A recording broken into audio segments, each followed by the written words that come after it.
Where's Jackie? Well, you could ask me questions about it if you want. I'm just kidding. Oh my God. Have any of you guys seen this before? A couple of you? How many haven't seen it? Raise your hand if you haven't seen this before. Oh my God, that's a lot. Shame on you. Shame on you all! I'm just kidding. Who would do something like that? Who would do something like that? Anyway, yeah, this is pretty awesome.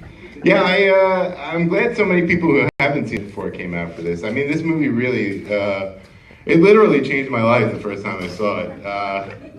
I'm not kidding. I hold every movie I've ever seen it, to the standard now, and you probably will too, unless you left, like in the middle or something. Oh, she's not here yet. I'm dying up here. I'm just kidding. So, yeah. Okay, well, the first time I watched Blood Diner, let me take you guys back a little. Blood Diner was a tape that I used to see at my local video store all the time, and we would make fun of it because of the tagline, first they greet you, then they eat you. I thought that was just ludicrous. I never could take it seriously. So we never rented it. Me and my friends, like growing up, we always just looked at it at the store and kind of laughed at it. But then when I started really getting heavy into buying tapes and stuff like that, I found a copy of it, and when I did watch it, I was so angry with myself for just disregarding this one for so many years. I'm just gonna keep doing this the whole time, holding this thing over my head because it's really weird with the light right in my face. All right, well, so you know what? While we're waiting for Jackie, let's do a giveaway. How's that sound?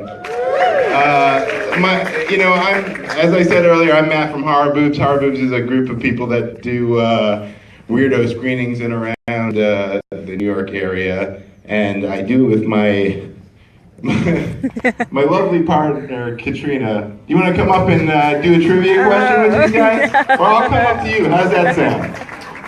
Is that good? Sure. Thank you. She's going live right now, so. Yeah, we're live right now. So what we're gonna do is we're gonna give away a original set of stills from Blood Diner. I have a set of original black and white 8x10 movie stills. This is real. This is not like the reproduction that I gave you guys earlier. So let's do the which question you got there? Let's see. Let's start with the second one. How's that sound? You guys ready for a question? Yeah. All right, Kat, go ahead. Yeah, she's gonna read it. It's like a real game show. Now, the question. The Blood Diner poster artist is known to hide which adult image on the VHS cover of The Little Mermaid? Oh, did you hear that? You can't just yell it out loud. I heard two penises here, which was the right answer. She yelled penis, and someone yelled penis over there. Was it her? So what do we do when we have two penises in the crowd? Fuck them both. Good answer. Okay, so what we'll do is we'll give you both.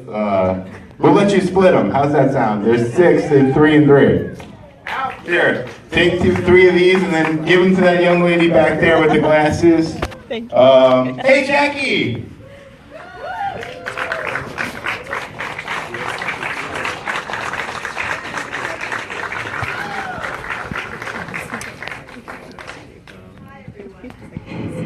I was stolen.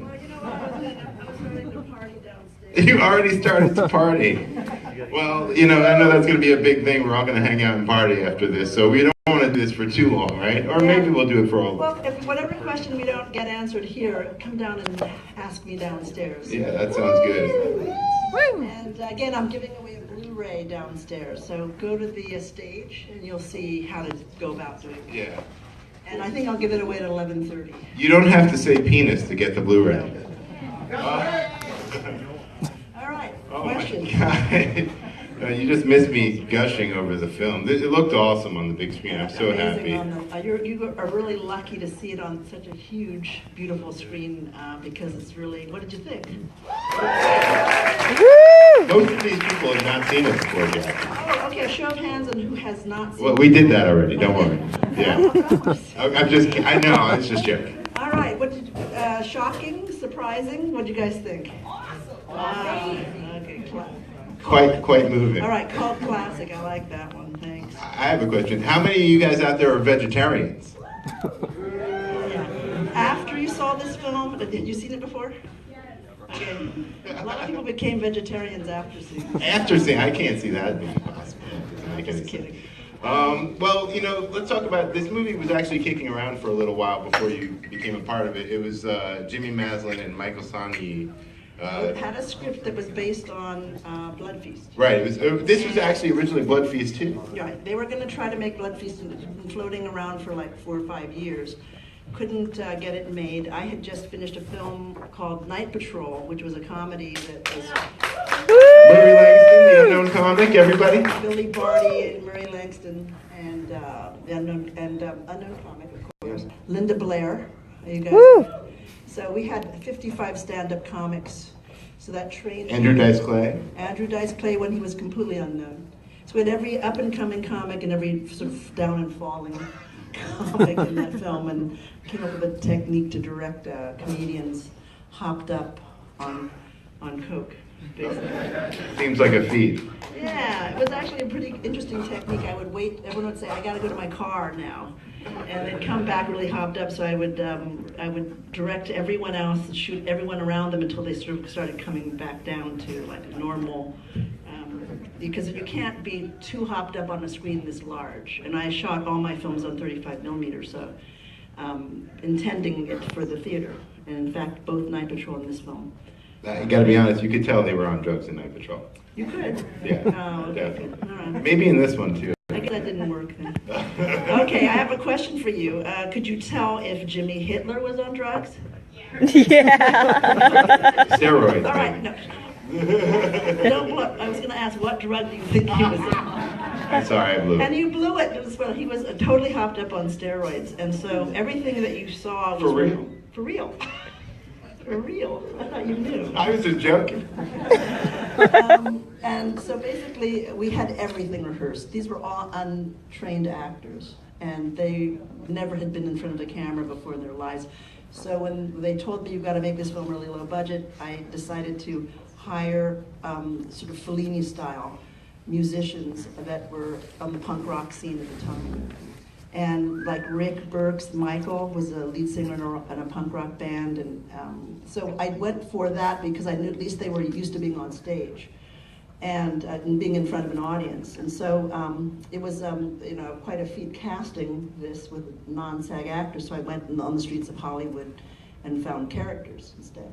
See, originally something that's really interesting is the two Tubman brothers, Michael and Georgie, were originally supposed to be played by Michael Berryman of The Hills Have Eyes and George the Animal Steele. And in fact, the script was completely serious. I mean, it was like serious as a heart attack. They were like ghoulish guys that were supposed to be like, and Maslin got mad at me for making this funny, in fact. He said, "You're ruining the film." And it was the way I decided to direct the film with a sense of a kind of humor. I mean, to me, it didn't make a lot of sense. I saw the two leads as handsome young guys. I didn't see them as ghoulish, monsters. I saw them. But this is before Dexter, so this was very upsetting to a lot of people at the time, because these were two good-looking, handsome guys that you'd want to date, that you could possibly see on your corner, working at a diner. And suddenly they're, building a female Frankenstein in the back room, trying to resurrect her. And I sort of like patterned that after the Son of Sam kind of guys that listen to their dogs telling them what to do. I mean, this is a brain telling you what to do. So try to explain that one. And when the rating board saw it, I don't know if you knew this story. I might. They turned off the film. Did you know that? I did know. Actually, I heard that they turned it off in one of my all-time favorite scenes. The character of the girl who goes back for her purse. Yeah, this was at a time when you didn't really. A killer was supposed to look like a killer. And so when, these two guys are charming and funny, the rating board, when they saw it, freaked out and said, my God, we're going to turn this film. They turned it off and they said this film they wouldn't watch it any longer, and they said, we're going to give you 5 X's, not 3 X's. And at the time, if you had an X on your film, it was like the kiss of death for distribution. You couldn't get advertising, you couldn't put it out there. So I said, let's take it out unrated, because if I had to cut this film, there'd be like 1 minute of film, and then it would kill the whole film. And so I said to Vestron, I said, would you guys take it out unrated? And they agreed to it. And the rating board said, this film has no socially redeeming values whatsoever. So, is that true? I'm happy that it doesn't. Yeah, I mean, we weren't really going for that, but it was very upsetting to them at the time. And I think times have caught up with the film. The characters are, this is, again, pre-Dexter, so this is before. I still think that this is a class of its own. There is really, people say about movies playing by their own rules. This movie plays by no rules. Well, The Dummy. What did you guys think of The Dummy? Valentino. The Dummy was a scripted character, and I told the producers, I said, no, I was in auditions, and I said, I don't really like any of these actors. I'm making it a dummy. And they said to me, you can't, the dummy has dialogue. And I said, yeah, keep the dialogue, but it's a dummy. And if you blow it at a Jackie Congo audition, you'll be replaced by a dummy. By a dummy. I said, it works. I said, what sells loneliness and no business more than having to put a dummy in your restaurant and not to have a... Don't do it, Stan. Right. So how many people thought that he was actually talking? How many people thought that the brain was actually talking? They're not? Yes, how many people, it was interesting, I was at a screening yesterday in Yonkers, a lot of people, their favorite character was the brain. Yeah, is that your favorite? Any favorite characters out there? Yellow. There's so many crazy characters. Sheba Jackson.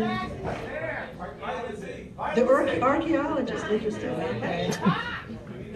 Jimmy Hitler, yeah, he's good. I prefer the nude aerobicizing cheerleaders myself. Yeah. Well, the best nude aerobicizing. The best. We can't just be good. We have to be the best. I mean, we did a lot of. I had full reign. I had a female producer named Ellen Steloff at Vestron who just said, as long as you don't go over budget, you could do whatever you want. And so basically they never even showed up on the set because they were afraid. Thank God. It was actually bonded, Matt. Do you know that? Oh my God, the Bond company was afraid to show up on the set. And that's better off. yeah, because they were afraid I was going to go over budget, so they made me put up my salary. I didn't get paid on this film until after we wrapped principal photography, which was 18 days, and they were taking bets at the Bond company. There was no way she was going to be able to make this film because there were too many special effects, prosthetics, characters. I don't know if you know, on a low-budget film, you normally do not see 100 extras in the big finale sequence. And then they become zombies and start to eat each other, so you had to change them. And there were a lot of prosthetics. And I mean, it's huge. You've got crane shots, you got special effects. And speaking of special effects, I only had enough money for one day with the crane. So I made the poor crew push that crane all over Hollywood to get that last shot down Hollywood Boulevard. And the Club Dread, that's all one day with the crane. We shot that all, because we didn't have it. I had to plan every single shot so that we had the equipment there when we needed it to get the production value. I think the standout effect, though, in this film is the vagina mouth. Yeah, there's a rumor going around now that this is a documentary. Did you guys hear that? I thought it was. Because the actor that played Mark Shepard, the detective, he's been in hiding for the last couple of decades, and he said that Sheetar's been chasing him. That's why. And that he believes that, he said, don't you remember, Jackie, this was a documentary. So apparently Sheetar's on the loose, so if you see her... and do you think there was more cocaine on Night Patrol than this one? There was no cocaine. By the way, there was no cocaine on this one. From the minds of just us. There's no way. Yeah, we did shoot very fast, but it was extremely planned. That's why there's so much on the screen. When you see it on the big screen, you can really see it. You saw the layers of action, 3D. I was directing 3 layers of action to create this environment that didn't exist. That restaurant didn't exist. We built it. The back room was a totally different location. We built it. There was no club. We built that. Considering on a small budget movie, you don't build that much stuff. I mean, and we designed our own lighting. Jurg Walter, my DP, I told him, imagine you're in a theater and you can, we want to create this effect. So there's light streaming in the club. Didn't even exist in a movie house. We had to go to theatrical lighting and build everything. The moving key lights in the back room, do you remember when they bring the brain to life and the key lights are moving? Any filmmakers out there? Any filmmakers? Okay. So you saw those, I think I sort of ripped that off from Ingmar Bergman. He moves his key lights. Very few people move key lights, and so you see that it's designed to create an unsettling feeling, and every time he would be brought to life in the back room, he would be talking, I'd have the key light shifting, which had to be manned by 4 different people up on the rig. So it's, stuff like that. Little things I tried to put in, like the crack in the diner. Did you guys see the crack in the wall? Yeah.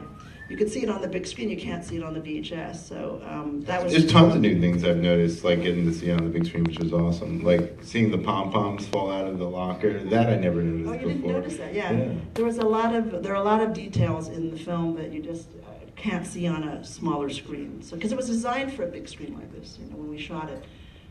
Any questions from the audience? Yeah, I was going to say, we want to get partying, so let's just get to the questions out there.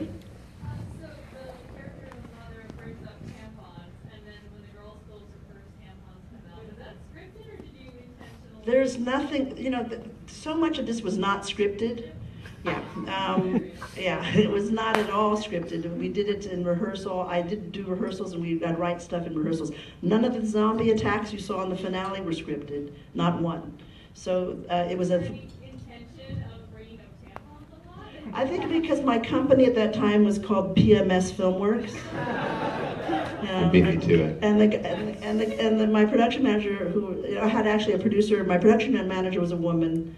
My producer was a woman. We had a lot of women on this film, and it looked like exactly. Well, that's a question. How does it feel to be a woman that outdid every man in the genre? Well, you know what? Thank you. I totally outdid the guys. Without a doubt.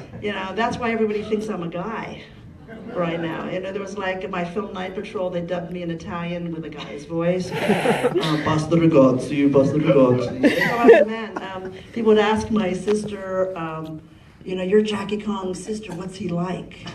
It was just assumed that a woman couldn't direct horror. I was really, I was all by myself, really, at the time. You really were, especially making this type of horror comedy hybrid. Nobody was doing it. Not even the guys were doing it, really. And Quentin Tarantino's a big fan. He knows all my scenes from this film and Night Patrol, and he can act them out. He's actually pretty amazing. He does all the scenes from the film for me. And then he'll ask me, what's your favorite scene in my movie? And so, of course he would. Yeah. So, any other questions? Yes. Back there. Yes, I see you. Way in the back. Way in the back. Yes, you nerd. Yeah. Okay, good. I think a lot of us in New York don't know about the Bronson Caves, but it's such a cool location. Can you tell us a little bit about that here in New York? Yes, Bronson Caves, the caves where the stalactite hits the girl in the head. How many thought that she was just going to get easily killed by George? A pretty easy, naked girl, totally naked. But that was the whole twist. I try to do a lot of twists when I direct, and she was just supposed to be killed, but I wanted the stalactite. The guy in the truck that gets run over several times, it was just that he gets run over. I mean, I had him running all over the place. And also to a mambo, which Quentin copied later.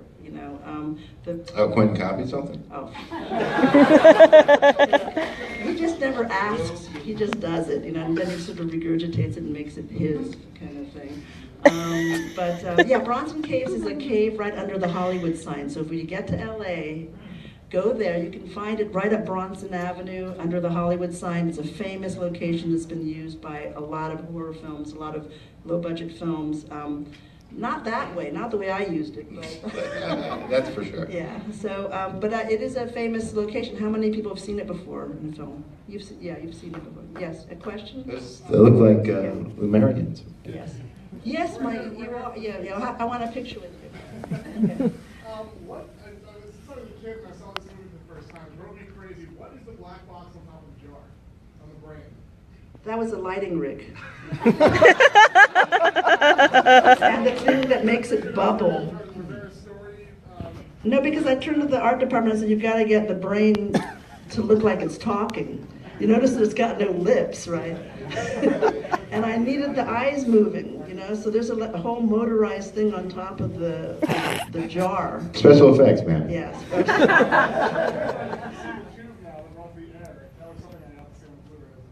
You saw it here, and you probably will see it on the Blu-ray. I do a commentary. Did you see it? Did you listen to it? Okay. Thanks. I'll sign it for you. It was. You see a lot more. But we hit a lot of stuff, but I don't know if you guys could see Shitar's stomach was sort of falling off in the finale. I definitely never noticed that All before, the I'll be teeth, honest. the teeth were flying off. Yeah. I think I was so upset. I said, get those teeth back on, because I have to bite off George's head. And the teeth were like it was one take, Whenever you have something like that, you roll 2 cameras, one take, and you get it. And Whenever you have a vagina stomach prosthetic on your film. When we were in Austin, we kicked off this insanity tour in Austin, Texas. The motto is "Keep Austin Weird." They loved this film, and we had Shitar there in a laser cage. The real Shitar. The real Shitar with we had the new and improved version of Shitar, which was a drag queen. I saw some footage. You guys should really check it out. You should follow Jackie out there on social media. She's always putting out some really fun stuff. Yeah, we're heading to San Francisco with this show when we capture her again, because she escaped the laser cage in Austin. And we haven't been able to find her since. But she had this incredible prosthetic of breasts and that stomach with the teeth. And all the guys at the club at the Spider House were really like, hey baby, really trying to. Well, that's what men really want is Yeah, and I said, and I'm looking around and I'm woman saying, with a penis. Did anyone not notice the giant vagina with the teeth? That's all they see is a vagina. No, they saw the boobs. That's all they saw was the boobs. And at one point, I think some of the guys started to realize she was a dude and started to do this moonwalk back. So yeah, but no, she's fantastic. And right back around. And it's a secret. Don't tell anybody, because we're heading into San Francisco with that show. Sounds apropos. Right. And Portland, and then lastly, LA at the Egyptian Theater. So. Oh, that's awesome. Yeah, we pick up the tour on the West Coast. So. Let's all fly out and go to it. How's that sound, guys? If you have, that party's going to be killer, No? both in San Francisco and LA. I guess we're not going. Yeah, right. Well, you better come now. I'll try my best. Any other Let's see. Let's do one or two more, and then we'll get right there. Okay. How about this guy who's? Yeah, and then right here, and then we'll do it. What was Herschel Gordon Lewis's response? Well, Matt, you said you talked to him about it. Actually, I met Herschel, and R.I.P. Herschel Gordon Lewis. You guys know Herschel Gordon Lewis, right? Yeah. If not, definitely check out Herschel's movies. Yeah. Okay. But he said that. Yeah, go ahead. Well, Herschel said, the most important thing for me was to ask Herschel what he thought of Blood Diner. And he said, it's a very strange and weird film. Which is a compliment coming from the Godfather. Exactly. Bit of trivia. Jimmy was a friend at the time. He was the boyfriend of my sister for the longest time. And so I've known him since I was a kid. And he bought all those Herschel Gordon Lewis films. Right, Jimmy Maslin is the owner of. He takes them on the road, and he had the script, and he couldn't get it made. And I said, "Let me read it." And he wanted me to see Herschel's original Blood Feast, and I said, "No, I don't want to see it. I don't want it to influence what I do." Which I think is a very good idea. Yeah, because it's nothing like. Not at all. It's not even in tone, feel. Yeah. It's completely serious. Herschel Gordon Lewis's movies are wild and fun for one reason, and Jackie Khan's Blood Diner is for adults. So it's like a musician. You don't listen to other, you listen to it, but you don't want to copy it. You see what I'm saying? So this is a completely original take on the story, I would say. Another question here. They were stolen, and people would steal my DVDs too. I'd get them from and then I'd like put them on the shelf, and before I even had a chance to open them, they'd be stolen. And I think it was my babysitter. And I think she had like every intention of like returning it, but never did. Because when people get this, they sort of keep it and they want to show their friends. So I never got mad about it. I knew it eventually would keep coming because the fans sort of kept the film alive over the years. It wasn't a PR thing. It only recently did Lionsgate figure out what they had and let me do a new print, and then they released the Blu-ray because it was always just thrown on the. It was bullshit. They put it. First off, it wasn't out for years. I've been showing my VHS tape to people for years of this movie, and then they put it on a stupid dump-in DVD dumped in with 6 other with movies. 8 other movies. It was like and really poor quality. I don't even think they bothered to go off the 3-stripe. And then the Germans did a beautiful. It's a big hit in Germany and Japan. They like Little Jimmy Hitler. Right? Yeah. It's actually my German friends tell me it's hilarious in German. It was dubbed in German, Italian, almost every language, and the Germans love the film. They especially love Little Jimmy Hitler. Well, what about Lee's band? Was that your decision to make them Nazis as well, or is that just how the band is? No, they're not like that. They're not in a pony outfit, and they don't have the dancing girls, the gum. We did a lot of stuff that nobody did before, like the girls dancing gum yum style, but Gangnam style. Yeah. And it was just doing the pony thing. You are a trendsetter. Everybody thought that was me. For the time, yeah. Did you put a blue wig on and were you dancing on stage? No, it wasn't me. I didn't do any cameos. I was too busy directing. Yeah, I was going to say, there's a lot going on. Yeah, and so we had them in the Nazi outfits. I had a fantastic costume designer, Shizuko Herrera, who is a friend of mine, who teaches theater at Cal State LA. And so she had this like trailer full of costumes, and would and send someone in on one side, they'd come out. I don't know if you noticed, but those were recycled extras from the diner in the club. Did you guys notice that on the big screen? Good, you didn't notice because I sent them with a totally different look. You did a good job then, yeah, Jackie. On the other side, yeah. Because I told, we had a lot of wigs and things. She had everything from the theater department. Everyone wore wigs in this movie. A lot of wigs. We liked wigs. And those outfits were not even that period. That's why the film has a sort of timeless feel. Nobody wore those pompadours back then. No one wore those weird stretch jumpsuits. And the wigs, and it wasn't even 80s at the time. When you ran it in the 80s, it looked like 50s or 60s, and so it has a timeless feel because we ran 60s doo-wop music, which you'll hear downstairs, by the way, at the party. We'll play the soundtrack with a mix. We're gonna bootleg that mix. So look forward to Jackie's bootleg. I'm going to bootleg it. Yeah, we've got a great DJ who is mixing it with the dialogue from the film and the music from the film, and then some dance music. So you'll hear it downstairs, and I expect you to dance. Can you guys all dance? Like the people in the movie? Yeah, like it was the 80s again. That's like they're always doing that back there. I love George's dance. Yeah. So you guys ready to dance? Okay. Well, ask me any question downstairs. I'll be on that All right, stage. let's all go down to the House of Wax, hang out with Jackie, and let's talk some more. How's that sound? Sounds great. Thank you so much. This was fucking awesome. Thank you.